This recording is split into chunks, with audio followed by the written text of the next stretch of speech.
ছাত্র জীবন থেকে শুরু করে বেপরোয়া জীবন যাপন করেছেন সব সময়। কমিশনের ভিতরে সংস্কারের একটা প্রস্তাব আছে যে এই প্রতিটা পর্নোগ্রাফিকে তারা বৈধতা দেওয়ার কথা বলেছেন, সেটিকে বলা হচ্ছে সম্মতিতে পর্নোগ্রাফি করা যাবে।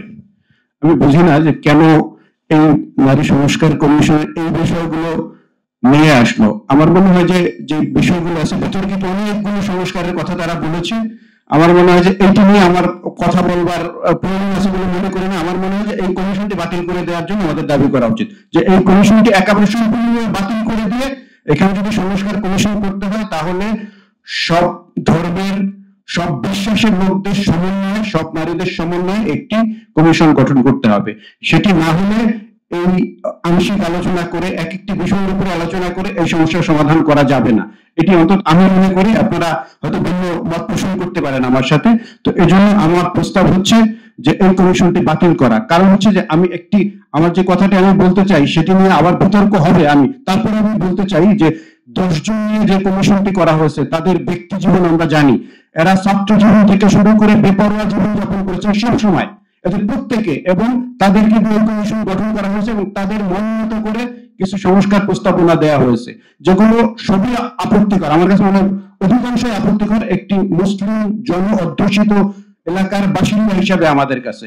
সুতরাং আমি দাবি করব যে এটি নিয়ে আলোচনার পরিবর্তে অবিলম্বে সরকার এই কমিশন বাতিল করবে। কারণ হচ্ছে একটি সরকারের সফলতা হচ্ছে যে সেই সরকার জনগণের পারসেপশনকে বুঝতে যদি সক্ষম হয় তাহলে সেই সরকার কোনোদিন সফল হতে পারবে না। আমরা চাই বিপ্লব পরবর্তী এই উপদেষ্টা পরিষদের সরকার সফল হবে, আর এই সরকারকে সফল হতে হলে এই সমস্ত বিতর্কিত কমিশনকে বাতিল করতে হবে। 8টা কমিশন বানিয়েছে। আমি আরেকটু 2 মিনিট বলতে চাই, সেটি হচ্ছে যে আপনি দেখেন যে এই কমিশনগুলো তারা তৈরি করেছে মাঠের যে মানুষের যে প্রত্যাশা, তাদের যে চেতনা, তাদের যে চিন্তা, এর সাথে অনেকেরই সম্পর্ক নাই।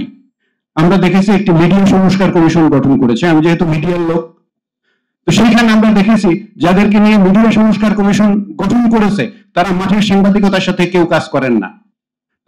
বিশ্ববিদ্যালয়ের 2 একজন শিক্ষক দেওয়া হয়েছে, আর যারা হাইপোথেটিক্যাল চিন্তা করেন তাদেরকে দিয়ে এই কমিশন গঠন করা হয়েছে। সাংবাদিকদের সমস্যা কোথায় কোথায় সংস্কার দরকার সেগুলোর ধারে কাছেও তারা যাননি। তো এভাবে যদি তারা তাদের ইচ্ছে মতো এই কাজগুলো করেন তাহলে অচিরেই এই সরকারও ব্যর্থ হবে। সুতরাং ব্যর্থতার জায়গা থেকে তাদেরকে বেরিয়ে আসার জন্য যারা মাঠে কাজ করেন, যারা এই বিষয়গুলো নিয়ে ভাবেন, তাদের চিন্তা চেতনার সাথে এই বিষয়গুলো আছে, তাদেরকে সম্পৃক্ত করে কমিশন পুনর্গঠন করতে হবে। আর না হয় আজকে যেই বিতর্ক তৈরি হয়েছে এই বিতর্ক আরো জোরালো হবে এবং একসময় এটি সরকার বিরোধী বিতর্কে রূপ নেবে। সুতরাং এই বিষয়টি চিন্তা করবেন। ধন্যবাদ সবাইকে।